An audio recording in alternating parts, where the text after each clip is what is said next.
হে WhatsApp guys, কেমন আছো সবাই? আশা করি সবাই খুব ভালো আছো। আজকে আমরা কাইজো নাম্বার 8 এর এপিসোড 3 সম্পর্কে জানবো। তাহলে চলো দেরি না করে শুরু করা যাক।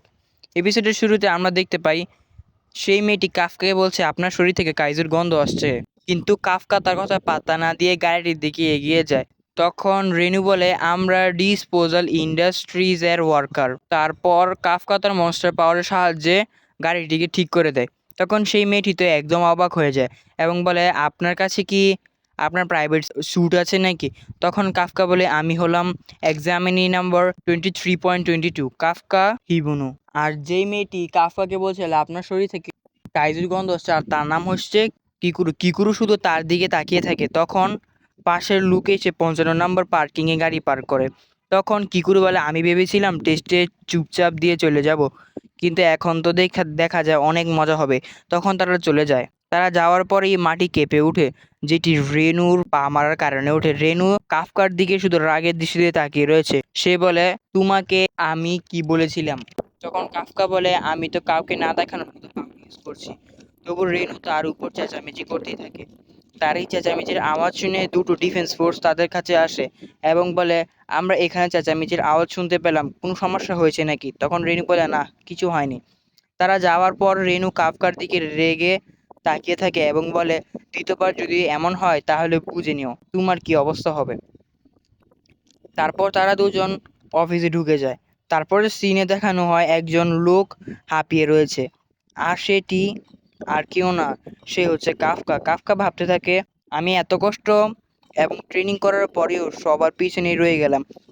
তখনই কাফকার একটি ফ্ল্যাশব্যাক দেখানো হয় যেখানে সে রেনুর সাথে কথা বলছিল। তখন রেনু বলে আমাদের সেকেন্ড এক্সাম এর ফার্স্ট পার্ট হলো ফিজিক্যাল টেস্ট এবং সেকেন্ড পার্ট হলো অ্যাম্প্লিটিউড টেস্ট লেনো। এই সেকেন্ড পার্টে কোনো কিছুই হতে পারে যার কোনো কনফার্ম তথ্য নেই, তাই আমাদের ফিজিক্যাল টেস্টে আগে ভালো ফলাফল করতে হবে। তখন সিন প্রেজেন্টে চলে আসে আর ফিজিক্যাল টেস্টে কাফকার এত খারাপ যায় যে সে 225-এর মধ্যে 219 নাম্বার পজিশনে আছে। কিকুরু তার সাথে মজা নিতে চলে আসে এবং বলে আমি তোমাকে যা ভেবেছিলাম তুমি তো এর বিপরীত। তখন কাফকার মনে পড়ে যে সে বলেছিল আমার নাম কাফকা হিবুনু, মনে রাখবে। তখন সুবলে না, নামটি মনে রাখবে না। তখন সে বলে না, নামটি মনে রাখবে না। তখন সে রেনুর কাছে যায় এবং রেনু তাকে বলে তুমি কি তোমার কাইজু পাওয়ার ব্যবহার করোনি? তখন কাফকা বলে এখন যদি কাইজুর পাওয়ার নিয়েই নর্মাল ডিফেন্স ফোর্সে জয়েন হতে চাই তাহলে আমি হলাম অনেক বড় বোকা। তারপর সে বলে এটি বলতেই শুধু কুল লাগে, কিন্তু আমি কাইজুর পাওয়ার ব্যবহার করতে চাই।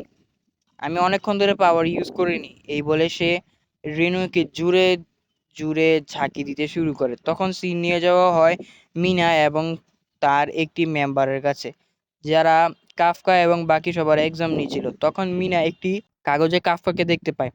তখন মেম্বারটি বলে আমি জানি এই কাগজগুলো দেখে আপনার ইন্টারেস্ট নেই, আপনার মূল ইন্টারেস্ট হচ্ছে কাইজুদের মারা। তখন আবার মিনা বলে তুমি এদের সম্পর্কে সকল তথ্য আমায় বলো, আমি পড়তে পড়তে শুনে নেব।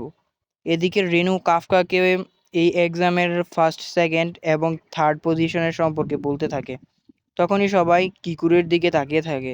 রেনু বলে সবাই সবার রাইভালস চুজ করে ফেলেছে। তখন সবার লক্ষ্য শুধু কিকুরুর সাথে ডিল করা। তখন কিকুরু কাফকার পিছনে এসে পড়ে এবং বলে তুমি মনে হয় আমার গ্রেটনেস সম্পর্কে জেনে গেছো। তখন কিকুরু বাটলার এসে কাফকাকে অনেক জোরে লাথি মারে এবং দূরে পাঠিয়ে দেয়। তখন কিকুরু তাকে বলে এই নিয়ে দ্বিতীয়বার প্রমাণ হয়ে গেল যে তুমি কত বোকা। তখন কাফকা বলে ঠিক আছে, আমি তোমাকে সেকেন্ড এসে দেখে নেব, আর তুমি সেই হবে যে আমার থেকে ক্ষমা ভিক্ষা চাইবে। তারপর সে রেনুর কাছে যায় এবং বলে আমি তো কথা বড় বড় বলে ফেললাম, কিন্তু আমি এখনো ক্লান্ত হয়ে রয়েছি। তখন রেনু তাকে বলে আগের সেকেন্ড হাফে মনস্টার ডিসপোজাল হয়েছিল, যেটাই আমরা এক্সপার্ট, তাই আমি মনস্টার ডিসপোজালকে একটি পার্ট টাইম জবের মতো চুজ করলাম। তখন তারা সেকেন্ড স্টেজের জায়গায় গিয়ে পৌঁছায় যেখানে একটি বড় গেট ছিল, আর সেখানে সেই মেম্বারটি চলে আসে যে ওই সময় মিনার সাথে কাজ করছিল। সে সবাইকে বলছিল আমার নাম আশিরা আর আমি এই স্টেজটি লিড করব। আর তখনই সে সেই গেটটি খুলে দেয় আর সেখান থেকেই কাইজু আসতে থাকে।